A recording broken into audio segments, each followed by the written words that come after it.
Developing yourself and others by 9 Dots Development. Introducing Bev Holloway and Kerry Clarkson to talk about effectively managing poor performance. I'm Bev Holloway, I'm Head of Learning Solutions at 9 Dots. Hi, my name's Kerry Clarkson, I'm the trainer here at 9 Dots.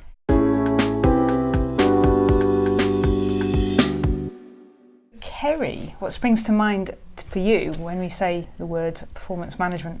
Well, it could have two schools of thought, couldn't it, depending on your experiences.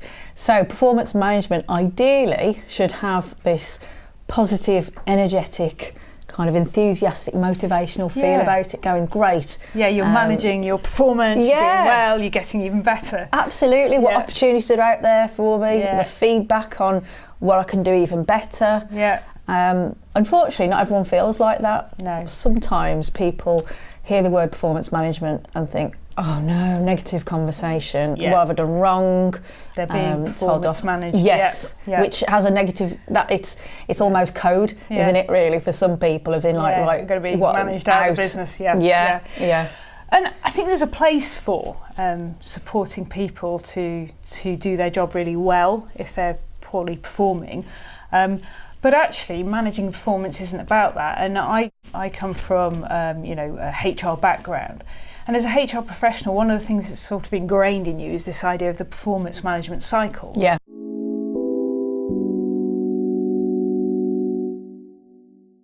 So you start off at the beginning of the year with SMART objectives, those objectives that really give you clear direction. Absolutely, they've got to be specific, so you know what it is actually that you're being targeted on, that they're measurable. So how do you know if you're successful? Are they achievable and realistic? And what's the time limit on them? So it's making sure that you know you've got direction and you know what you're targeted on. That's right, and so you have your job description as well, so that tells you, what your job is, coupled with your objectives, where you say you're going, and then throughout the year, if it's good, you get one-to-ones, you get some feedback given to you around how well you're doing. You get sort of metrics on your performance. So you can see I'm doing well on this bit, I'm not doing so well on this bit. Got development plans that you can grow with as well. So, that's right, so you get training where there's gaps and you're supported through that.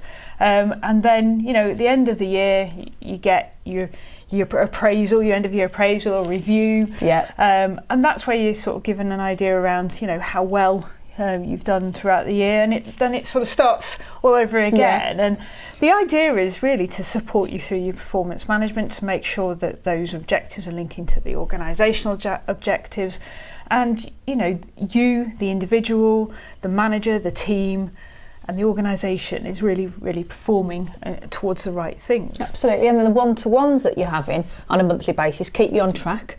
So when you get to that appraisal at the end of 12 months, it's no shock to anybody. Because you've had kind of mini appraisals all the way along anyway.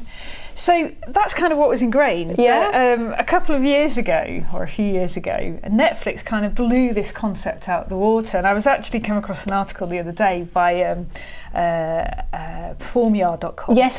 And it was how Netflix does performance management. And what was interesting about that is they kind of did away with this concept of performance management cycle, and they did 360-degree feedback. Which is, we do, in learning development, training and appraisals. It's part of an appraisal, but never on its own.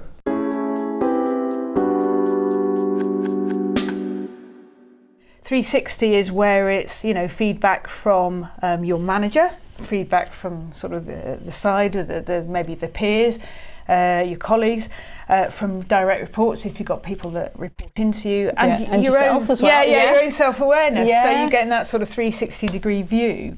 And I've seen it where it's not been done well. So sometimes, you say it's good because it's anonymous, but the problem with making it anonymous is that you don't really get the context of some of the feedback you're getting sometimes. Because it could be this person does this really well, or this is a strength, or they could do this more.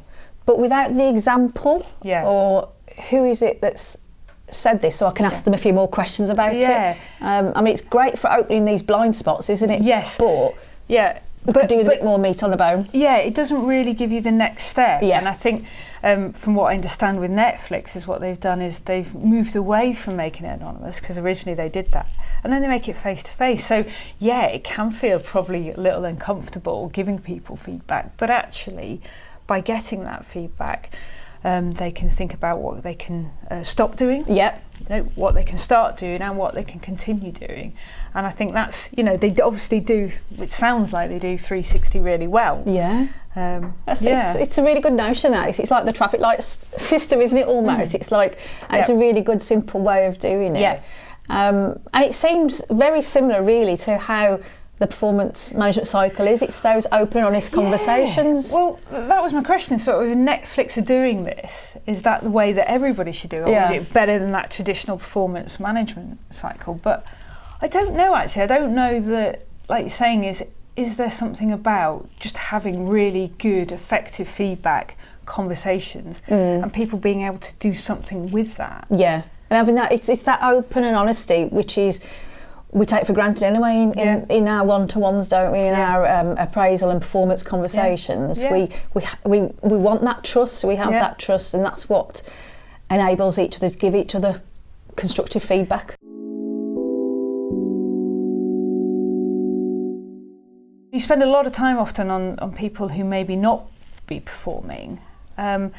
And sometimes that's to the detriment of people who are performing really well. Yeah. You're good performers. They're performing well, so I don't really have to pay them too much attention. But can you imagine if, what they're missing, what the potential you could get from them if you actually, if you spent more time and having these kind of continuous conversations? Absolutely, it's the quality time, because as managers and leaders, you get drawn to the underperformers, and your time is spent with them, and your top performers who are actually doing everything that you're asking of them. They're overachieving, they're maximising their potential, but we might actually be ignoring them, and then their motivation will start to dip. And then they may actually join the underperformers, or worse, they might actually leave and take their talent elsewhere. Yeah, which is what we don't want. Yeah. And I think it's important to think about performance management in that holistic kind of view. I'm still drawn towards this performance management cycle. I still think it's really important to set people some direction. Yeah. Having those really good, healthy conversations, honest, open feedback that the people who are performing at whatever level they're performing, you can help them with. And when we're thinking about poor performance, finding out very quickly, is it the knowledge that they're not so good at? Is it the skills that there's a gap with? Is it the behaviour that we need to tackle? And then actually going about tackling that, not putting it to one side, which often people do. Yeah, and not sheep dipping everybody and saying, right, let's do a training session for everybody, because it doesn't suit everybody, does it? It's not the knowledge for everybody, it's not the skills for everybody, it's not the behaviour. It depends on the individual person and what it is that they're underperforming in. And then having really good training plans, personal development plans, linking that in and making sure at the end of the year that people feel like they've had a really good year, a really open, honest year. Like you said, it's been told throughout the year, so there's no surprises. Yeah. So I do think it's this. What we can learn from this, I think, is Netflix's idea, or the performance management cycle, or any way that you do performance management, is about those constant conversations that you're having. Two-way.